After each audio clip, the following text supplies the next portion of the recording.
नमस्कार, फर्स्ट बिहार देख रहे हैं आप। मैं हूं आपके साथ सना रहमान। बिहार में भारतीय जनता पार्टी और जनता दल यूनाइटेड यानी कि जदयू के बीच के जो रिश्ते हैं वो बिगड़ते हुए नजर आ रहे हैं। जिस तरीके से पार्टी के नेता एक दूसरे पर हमलावर हो रहे हैं, एक दूसरे पर निशाना साध रहे हैं, उससे ये तस्वीर साफ तौर पर देखी जा सकती है कि किस तरीके से दोनों के रिश्तों में मनमुटाव जो है वो देखने को मिल रहा। अग्निपथ योजना को लेकर के भी जो पार्टी के बड़े नेता हैं, जो शीर्ष नेतृत्व है, वो एक दूसरे पर आरोप प्रत्यारोप का दौर चला रहे हैं।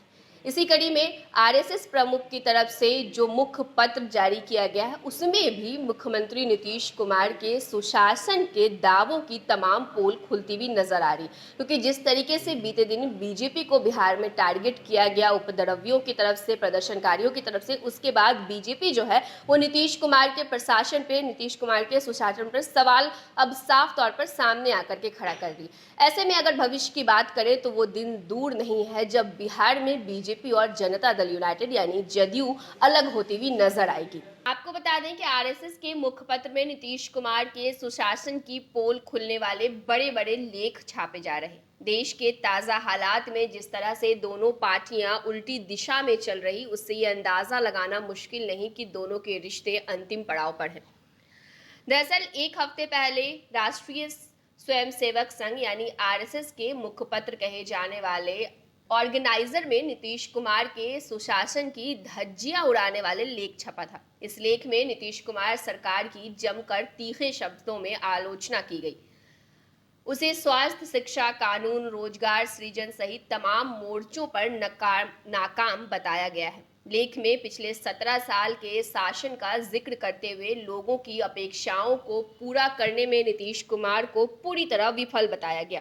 इसके समर्थन में आंकड़ों का अंबार रख दिया गया, फिर चाहे वो शिक्षा, स्वास्थ्य, आर्थिक विकास का क्षेत्र हो या कानून व्यवस्था, इंफ्रास्ट्रक्चर डेवलपमेंट और पलायन का विकास के तकरीबन सभी मोर्चे पर उसे कटघरे में खड़ा कर दिया गया। बता दें कि इस लेख को छपे कुछ समय ही बीता होगा कि केंद्र सरकार ने अग्निपथ स्कीम लॉन्च करने का ऐलान कर दिया। स्कीम की घोषणा होते ही देश भर में इसके विरोध में युवाओं का प्रदर्शन तेज हो गया। लगातार 4 दिनों से ये प्रदर्शन बदस्तूर जारी है। इसकी सबसे ज्यादा तपिश बिहार में ही महसूस की जा रही। राजधानी पटना से लेकर राज्य के तमाम शहरों में स्कीम के विरोध में जोरदार बवाल काटा गया है। अग्निवीर बनाने की मंशा रखकर जिन युवाओं के लिए केंद्र सरकार अग्निपथ स्कीम लाई थी, उन्होंने विरोध में ट्रेनें तक फूंक डाली, बसों को जला डाला, लूटपाट की। बेशक स्कीम में खामियां हो सकती हैं, लेकिन देश की सार्वजनिक संपत्तियों को फूंक डालने से किसका भला होगा।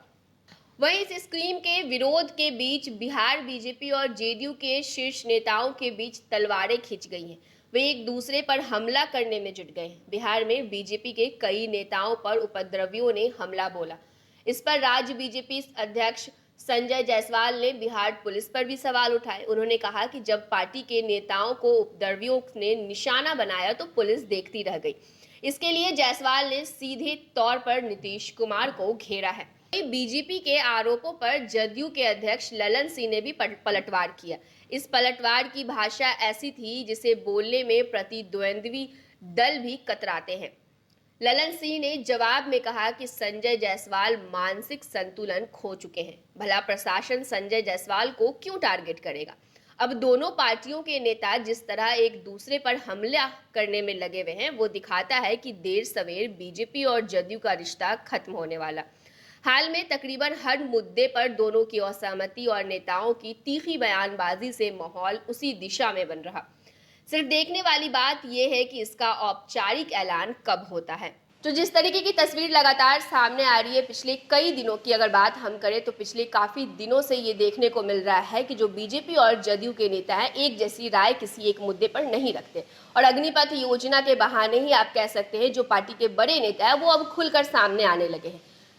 जदयू के कई नेता हैं जो बीजेपी पे आरोप लगा रहे हैं, बीजेपी के कई ऐसे नेता हैं जो जदयू पर निशाना साध रहे हैं। कहीं ना कहीं जनता दल यूनाइटेड और भारतीय जनता पार्टी के बीच बिहार में जो रिश्ता है वो अब मनमुटाव की तरफ बढ़ता हुआ नजर आ रहा है। जो खटास इन दोनों के रिश्ते में है वो बढ़ती हुई नजर आ रही है। ऐसे में वो दिन ज़्यादा दूर नहीं है, भविष्य की अगर हम बात करें तो वो दिन ज़्यादा दूर नहीं है जब इन दोनों रिश्ते को, इन दोनों के गठबंधन को तोड़ने की औपचारिक ऐलान कर दिया जाएगा। देखने वाली बात होती होती है कि बिहार में बीजेपी और जदयू का जो रिश्ता है वो कौन सा मोड़ लेता है। फिलहाल इस खबर में इतना ही। तमाम बड़ी खबरों के लिए आप जुड़े रहिए फर्स्ट बिहार झारखंड के साथ। अगर आप हमें फेसबुक पर देख रहे हैं तो हमारे पेज को फॉलो करें। अगर आप हमें यूट्यूब पर देख रहे हैं तो हमारे चैनल को जरूर सब्सक्राइब करें। धन्यवाद। लोग यहाँ दिल्ली बंबई में घर पर घर खरीदते जा रहे हैं और एक ये साहब है कि अपना घर बेच दिए। वाह, रिटायरमेंट का पूरा पैसा लगा दिए थे दिल्ली में घर लेने के लिए। अरे बाबूजी, तो अपना एक नया घर खरीद भी तो रहे हैं ना। नया घर खरीद रहे हैं? कहाँ? पूर्णिया में। पूर्णिया में? हाँ। अरे बाबूजी, दिल्ली बंबई में घर खरीदना अच्छी बात है, लेकिन अपने घर पे घर खरीदना बड़ी बात है। देखिए, पूर्णिया में पनोरमा सिटी और पनोरमा हाइट दोनों जगह का ऑप्शन उपलब्ध है। देखिए और बुक कराइए।